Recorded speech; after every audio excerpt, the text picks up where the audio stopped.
Hello friends, welcome back to my channel. ಈ ವಿಡಿಯೋದಲ್ಲಿ March ತಿಂಗಳ ಟೈಮಿನಲ್ಲಿ ನನ್ನ ಅಂಥೋರಿಯಂ ಗಿಡಗಳಲ್ಲಿ ಯಾವ ರೀತಿಯಾಗಿ ಹೂ ಬಂದಿದೆ ಅನ್ನೋದನ್ನು ತೋರಿಸ್ತಾ ಇದ್ದೀನಿ. ಯಾರಾದರೂ ಫಸ್ಟ್ ಟೈಮ್ ಆಗಿ ನನ್ನ ವಿಡಿಯೋವನ್ನು ನೋಡ್ತಾ ಇದ್ದರೆ ದಯವಿಟ್ಟು ಸಬ್ಸ್ಕ್ರೈಬ್ ಮಾಡಿಕೊಂಡು ವಿಡಿಯೋವನ್ನು ನೋಡಿ. ಹಾಗೆಯೇ ನಿಮಗೆ ಈ ವಿಡಿಯೋ ಇಷ್ಟ ಆದರೆ ಒಂದು ಲೈಕ್ ಮಾಡಿ. ನೀವೀಗ ನೋಡ್ತಾ ಇದ್ದೀರಲ್ಲ, ಈ ಹೂವುಗಳೆಲ್ಲ ಫೆಬ್ರವರಿ ತಿಂಗಳ ಟೈಮಲ್ಲಿ ಆದಂತಹ ಹೂವುಗಳು. ನನ್ನ ಹತ್ತಿರ ಆ್ಯಂಥೋರಿಯಂನಲ್ಲಿ 2 ಕಲರ್ಸ್ನಲ್ಲಿ ಮಾತ್ರ ಇದೆ. ಪಿಂಕ್ ಕಲರ್ ಹಾಗೂ ರೆಡ್ ಕಲರ್ನಲ್ಲಿ ಮಾತ್ರ ಇದೆ. ನಾನು ಈ ಎಲ್ಲ ಗಿಡಗಳನ್ನು ಕೂಡ ನಾನೇ ರೀಪಾಟಿಂಗ್ ಮಾಡಿಕೊಂಡಂತಹ ಗಿಡಗಳು. ಯಾವುದೇ ಗಿಡವನ್ನು ನರ್ಸರಿಯಿಂದ ತಗೊಂಡು ಬಂದಿಲ್ಲ. ಪ್ರತಿ ವರ್ಷಕ್ಕೊಮ್ಮೆ ನಾವು ಅಂಥೋರಿಯಂ ಗಿಡಗಳನ್ನು ರೀಪಾಟಿಂಗ್ ಮಾಡ್ಕೊಳ್ತಾ ಬಂದರೆ ಅದರಲ್ಲಿ ನಮಗೆ ಎಕ್ಸ್ಟ್ರಾ ಬೇಬಿ ಪ್ಲ್ಯಾಂಟ್ಸ್ಗಳು ಸಿಗ್ತವೆ. ಆದ್ದರಿಂದ ನಾವು ಗಿಡವನ್ನು ಜಾಸ್ತಿ ಮಾಡ್ಕೊಳ್ಬಹುದು. ಯಾವುದೇ ಗಿಡದಲ್ಲಾದರೂ 3ರಿಂದ 4 ಎಕ್ಸ್ಟ್ರಾ ಬೇಬಿ ಪ್ಲ್ಯಾಂಟ್ಸ್ಗಳು ಹುಟ್ಕೊಂಡಿದ್ರೆ ಆ ಗಿಡವನ್ನು ನಾವು ರೀಪಾಟಿಂಗ್ ಮಾಡ್ಕೊಳ್ಬಹುದು. ನಾನು ಮಳೆಗಾಲ ಸ್ಟಾರ್ಟ್ ಆದ ಕೂಡಲೇ ನನ್ನ ಯಾವ ಗಿಡದಲ್ಲಿ 1 ಪ್ಲ್ಯಾಂಟ್ಸ್ಗಿಂತ ಜಾಸ್ತಿ ಬಂದಿದ್ದರೆ 2ರಿಂದ 3 ಬೇಬಿ ಪ್ಲ್ಯಾಂಟ್ಸ್ಗಳು ಹುಟ್ಕೊಂಡಿದ್ರೆ ಅಂತಹ ಪ್ಲ್ಯಾಂಟ್ಗಳನ್ನು ರೀಪಾಟಿಂಗ್ ಮಾಡ್ಕೊಳ್ತೀನಿ. ಹಾಗೆ ಆ ರೀಪಾಟಿಂಗ್ ಮಾಡಿಕೊಂಡಂತಹ ಪ್ಲ್ಯಾಂಟ್ಗಳಲ್ಲಿ 6 ತಿಂಗಳ ನಂತರ ಹೂವಾಗಲಿಕ್ಕೆ ಸ್ಟಾರ್ಟ್ ಆಗ್ತದೆ. ನಿಮಗೆಲ್ಲ ಗೊತ್ತಿರುವ ಹಾಗೆ ಆ್ಯಂಥೋರಿಯಂ ಗಿಡಗಳಲ್ಲಿ ಒಂದು ಸಲಕ್ಕೆ ಹೂವಾದರೆ 2ರಿಂದ 3 ತಿಂಗಳುಗಳ ಕಾಲ ಹಾಗೇ ಇರ್ತದೆ ಹೂವು. ಈ ಹೂವುಗಳನ್ನೆಲ್ಲ ನೋಡಿ, ಇವೆಲ್ಲ ಹೂವಾಗಿಯೇ 1 ತಿಂಗಳು ಮೇಲಾಗಿದೆ. ಆದರೆ ಹೂವು ಕೂಡ ಎಷ್ಟು ಫ್ರೆಶ್ ಆಗಿದೆ ಅಂತ.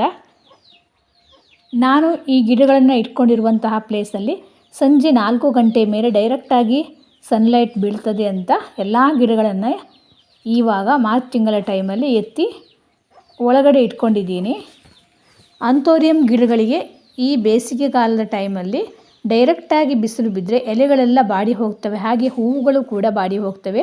ಅದಕ್ಕೋಸ್ಕರ ನಾವು ಆದಷ್ಟು ಫೆಬ್ರವರಿ, ಮಾರ್ಚ್ ಹಾಗೂ ಏಪ್ರಿಲ್, ಮೇ ತಿಂಗಳ ಟೈಮಲ್ಲಿ ಸ್ವಲ್ಪನೂ ಬಿಸಿಲು ಬೀಳದಿರುವಂತಹ ಪ್ಲೇಸಲ್ಲಿ ಇದನ್ನು ಇಟ್ಕೊಂಡ್ರೆ ಹೂವುಗಳು ಚೆನ್ನಾಗಿ ಬರ್ತವೆ.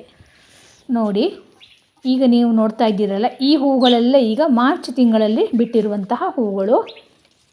ಆದರೆ ಅಂಥೋರಿಯಂ ಗಿಡದಲ್ಲಿ ಪಿಂಕ್ ಕಲರ್ಗಿಂತ ರೆಡ್ ಕಲರ್ನಲ್ಲೇ ಜಾಸ್ತಿ ಹೂ ಬರ್ತದೆ ಅಂತ ಅನಿಸ್ತದೆ. ಯಾಕೆಂದರೆ ನನ್ನ ರೆಡ್ ಕಲರ್ ಆ್ಯಂಥೋರಿಯಂನಲ್ಲಿ 3ರಿಂದ 4 ಹೂವುಗಳು ಬರ್ತಾ ಇವೆ.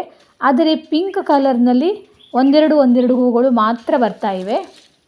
ನೀವಿಲ್ಲಿ ನೋಡ್ತಾ ಇರಬಹುದು, ಇಲ್ಲೊಂದು ಚಿಕ್ಕ ಪಾಟಿನಲ್ಲಿ ಒಂದು ಗಿಡ ನೋಡಿ, ಎಷ್ಟು ಚಿಕ್ಕ ಗಿಡ. ಹಾಗೆ ಪಾಟ್ ಕೂಡ ಚಿಕ್ಕದು, ಒಂದು ಪೇಂಟಿನ ಡಬ್ಬದಲ್ಲಿ ಹಾಕಿ ಇಟ್ಕೊಂಡಿದ್ದೀನಿ ನಾನು.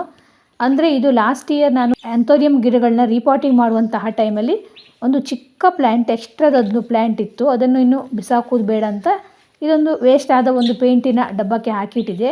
ಆದರೆ ಆ ಗಿಡ ಎಷ್ಟು ಚೆನ್ನಾಗಿ ಬಂದಿದೆ. ಹಾಗೆ ಅದರಲ್ಲೂ ಕೂಡ 2 ಹೂ ಬಂದಿದೆ ನೋಡಿ. ಅಂಥೋರಿಯಂ ಗಿಡಗಳನ್ನು ಯಾವತ್ತೂ ನಾವು ಒಟ್ಟೊಟ್ಟಿಗೆ ಇಟ್ಕೊಳ್ಬೇಕು ಗಿಡವನ್ನು. ಯಾಕೆಂದರೆ ಕ್ರಾಸ್ ಪಾಲಿನೇಷನ್ ಚೆನ್ನಾಗಿ ಆಗಿ ಆವಾಗ ಎಲ್ಲ ಗಿಡದಲ್ಲೂ ಹೂ ಬರಲಿಕ್ಕೆ ಸ್ಟಾರ್ಟ್ ಆಗ್ತದೆ. ನೋಡಿ, ಇದು ರೆಡ್ ಕಲರ್ನಲ್ಲಿ ಎಕ್ಸ್ಟ್ರಾ 3 ಬೇಬಿ ಪ್ಲ್ಯಾಂಟ್ಗಳು ಹುಟ್ಕೊಂಡಿವೆ. ಇನ್ನು ಮಳೆಗಾಲ ಸ್ಟಾರ್ಟ್ ಆಗುವ ಹೊತ್ತಿಗೆ ನಾನು ಈ ಗಿಡವನ್ನು ರೀಪಾಟಿಂಗ್ ಮಾಡ್ಕೊಳ್ತೀನಿ. ನೋಡಿ, ಎಕ್ಸ್ಟ್ರಾ ಪ್ಲ್ಯಾಂಟ್ಗಳು. ಈ 3 ಎಕ್ಸ್ಟ್ರಾ ಪ್ಲ್ಯಾಂಟ್ಗಳನ್ನು ತೆಗೆದು 3 ಪಾಟ್ಗಳಲ್ಲಿ ಹಾಕಿ ಇಟ್ಕೊಂಡ್ರೆ ಗಿಡವನ್ನು ಜಾಸ್ತಿ ಮಾಡ್ಕೊಳ್ಬಹುದು. ಇದರಲ್ಲಿ ಯಾವ ಪ್ಲ್ಯಾಂಟ್ಗಳು ಕೂಡ ಮಿನಿಯೇಚರ್ ಪ್ಲ್ಯಾಂಟ್ ಅಲ್ಲ, ಎಲ್ಲ ಓಲ್ಡ್ ವೆರೈಟಿಯ ಪ್ಲ್ಯಾಂಟ್ಗಳು. ಹಾಗೆ ಇದು ಯಾವ ಗಿಡವನ್ನು ನಾನು ನರ್ಸರಿಯಿಂದ ತೊಗೊಂಡು ಬಂದಂತಹ ಗಿಡ ಅಲ್ಲ. ಎಲ್ಲ ಗಿಡಗಳನ್ನು ನಾನು ಪ್ರತಿ ವರ್ಷಕ್ಕೊಮ್ಮೆ ರೀಪಾಟಿಂಗ್ ಮಾಡಿಕೊಂಡಾಗ ಜಾಸ್ತಿ ಗಿಡಗಳನ್ನು ಮಾಡ್ಕೊಳ್ತಾ ಹೋಗ್ತೀನಿ. ಹಾಗಾಗಿ ಇಷ್ಟೊಂದು ಗಿಡಗಳಾಗಿವೆ. ನಾನೀಗ ಆ್ಯಂಥೋರಿಯಂ ಗಿಡಗಳನ್ನ 4-5 ವರ್ಷದಿಂದ ನೆಟ್ಕೊಂಡು ಬರ್ತಾ ಇದ್ದೀನಿ. ಒಂದು ಪ್ಲ್ಯಾಂಟನ್ನು ನಾನು ತಂದು ಹಾಕ್ಕೊಂಡಿದ್ದು, ಅದರಿಂದ ಇಷ್ಟು ಪ್ಲ್ಯಾಂಟ್ಗಳನ್ನು ಮಾಡ್ಕೊಂಡಿದ್ದೀನಿ. ನೋಡಿ, ಇದು ಒಂದು ಪಾಟಲ್ಲಿ ಎಷ್ಟು ಎಕ್ಸ್ಟ್ರಾ ಪ್ಲ್ಯಾಂಟ್ಗಳು ಬಂದಿದೆ ಅಂತ. ಹೀಗೆ ಎಕ್ಸ್ಟ್ರಾ ಪ್ಲ್ಯಾಂಟ್ಗಳು ಬಂದಾಗ ಅದನ್ನೆಲ್ಲ ನಾವು ರೀಪಾಟಿಂಗ್ ಮಾಡ್ಕೊಳ್ತಾ ಹೋದರೆ ಜಾಸ್ತಿ ಗಿಡಗಳನ್ನ ಮಾಡ್ಕೊಳ್ಬಹುದು. ನೋಡಿ, ಇದರಲ್ಲಿ ತುಂಬ ಪ್ಲ್ಯಾಂಟ್ಸ್ಗಳಿವೆ. ಇವನ್ನೆಲ್ಲ ಇನ್ನೂ ಸಪರೇಟ್ ಮಾಡಿ ಬೇರೆ ಪಾಟ್ಗಳಿಗೆ ಹಾಕ್ಕೊಳ್ಬೇಕು. ನೋಡಿ, ಇವೆಲ್ಲ ಹಳೆಯ ಗಿಡಗಳು, ತುಂಬ ವರ್ಷದ ಹಿಂದಿನ ಗಿಡಗಳು. ನೋಡಿ, 5-6 ವರ್ಷದ ಹಿಂದಿನ ಗಿಡಗಳು. ಅದರಲ್ಲಿ ಮಾತ್ರ ಹೂ ಬರ್ತಾ ಇರುವ ಹೂವು ತುಂಬ ದೊಡ್ಡದಾಗಿ ಬರ್ತಾ ಇದೆ. ಹಾಗೆ ಎಲೆಗಳು ಕೂಡ ತುಂಬ ದೊಡ್ಡದಾಗಿ ಬರ್ತಾ ಇವೆ. ಈ ಗಿಡವನ್ನು ನೋಡಿ, ಇದು ಈ ಎಲ್ಲ ಗಿಡದ ಮದರ್ ಪ್ಲ್ಯಾಂಟ್. ಈ ಗಿಡ 6 ವರ್ಷದ ಹಿಂದೆ ನಾನು ಹಾಕೊಂಡಂತಹ ಗಿಡ. ಅದರಲ್ಲಿ ಪ್ರತಿ ವರ್ಷ ನಾನು ಬೇಬಿ ಪ್ಲ್ಯಾಂಟ್ಗಳನ್ನ ತಗೊಳ್ತೀನಿ. ಇದರಲ್ಲಿರುವ ಹೂವಿನ ಸೈಜನ್ನು ನೋಡಿ, ಎಷ್ಟು ದೊಡ್ಡದಾಗಿದೆ ಅಂತ ಹೂವು. ಇದು ಪಿಂಕ್ ಕಲರ್ನಲ್ಲಿದೆ. ಹಾಗೆ ಇದರ ಎಲೆಗಳು ಕೂಡ ತುಂಬಾ ದೊಡ್ಡದಾಗಿದೆ. ಹಾಗೆ ಗಿಡನೂ ಕೂಡ ತುಂಬ ದೊಡ್ಡದಾಗಿದೆ ನೋಡಿ. ಎಷ್ಟು ಎತ್ತರಕ್ಕೆ ಬೆಳೆದಿದೆ ಅಂತ.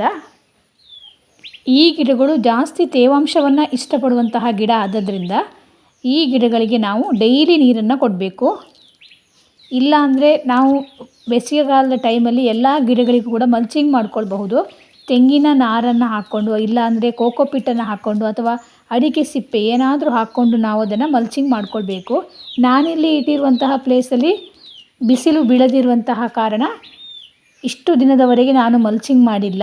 ಇನ್ನು ಇದಕ್ಕೆ ನಾನು ಮಲ್ಚಿಂಗನ್ನು ಮಾಡ್ಕೊಳ್ತೀನಿ. ಹಾಗೆಯೇ ಈ ಬೇಸಿಗೆ ಕಾಲದ ಟೈಮಲ್ಲಿ ಅಂಥೋರಿಯಂ ಗಿಡಗಳಿಗೆ ಆದಷ್ಟು ನಾವು ಲಿಕ್ವಿಡ್ ಫರ್ಟಿಲೈಸರನ್ನೇ ಕೊಡಬೇಕು. ನಾನು ಈ ಟೈಮ್ನಲ್ಲಿ ಮನೆಯಲ್ಲೇ ಮಾಡಿರುವಂತಹ ಹೋಮ್ ಮೇಡ್ ಫರ್ಟಿಲೈಸರನ್ನೇ ಜಾಸ್ತಿಯಾಗಿ ಕೊಡ್ತೀನಿ. ಇದು ಅಕ್ಕಿ ತೊಳೆದಂತಹ ನೀರು.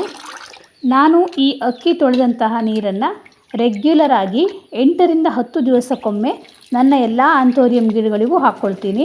ನೀವು ವೈಟ್ ರೈಸ್ ಯೂಸ್ ಮಾಡುವವರಾದರೆ ವೈಟ್ ರೈಸ್ ತೊಳೆದ ನೀರನ್ನು ಹಾಕ್ಕೊಳ್ಬಹುದು.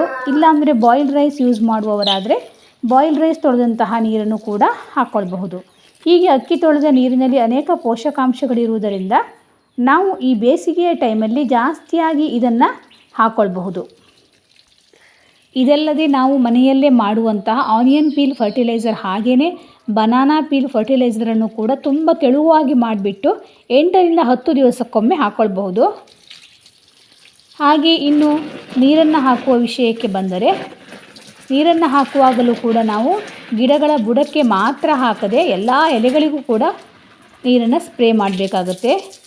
ಯಾಕೆಂದರೆ ಈ ಬೇಸಿಗೆಯ ಟೈಮಲ್ಲಿ ಎಲೆಗಳು ಬಾಡಿ ಹೋಗ್ತವೆ, ಹಾಗೆ ಎಲೆಗಳ ಬೆಳವಣಿಗೆ ಚೆನ್ನಾಗಿ ಬರೋದಿಲ್ಲ. ಅದಕ್ಕೋಸ್ಕರ ಎಲ್ಲ ಎಲೆಗಳಿಗೂ ಕೂಡ ನೀರನ್ನು 2 ದಿವಸಕ್ಕೊಮ್ಮೆ ಆದರೂ ಹಾಕ್ಕೊಳ್ಬೇಕು. ಹಾಗೆಯೇ ಈ ಅಂಥೋರಿಯಂ ಗಿಡಗಳ ಬಗ್ಗೆ, ಅಂಥೋರಿಯಂ ಗಿಡಗಳನ್ನ ಹೇಗೆ ರೀಪಾಟಿಂಗ್ ಮಾಡ್ಕೊಳ್ಬೋದು, ಹಾಗೆ ಅವುಗಳಿಗೆ ಯಾವ ರೀತಿಯಾಗಿ ಫರ್ಟಿಲೈಸರನ್ನು ಕೊಡಬೇಕು ಅನ್ನೋದನ್ನು ನಾನು ಈಗಾಗಲೇ ಒಂದು 2-3 ವಿಡಿಯೋದಲ್ಲಿ ತಿಳಿಸಿದ್ದೀನಿ. ಬೇಕಿದ್ದರೆ ನೀವು ನನ್ನ ಚಾನಲನ್ನು ವಿಸಿಟ್ ಮಾಡಿ ಅದರಲ್ಲಿ ನೋಡ್ಕೊಳ್ಬಹುದು.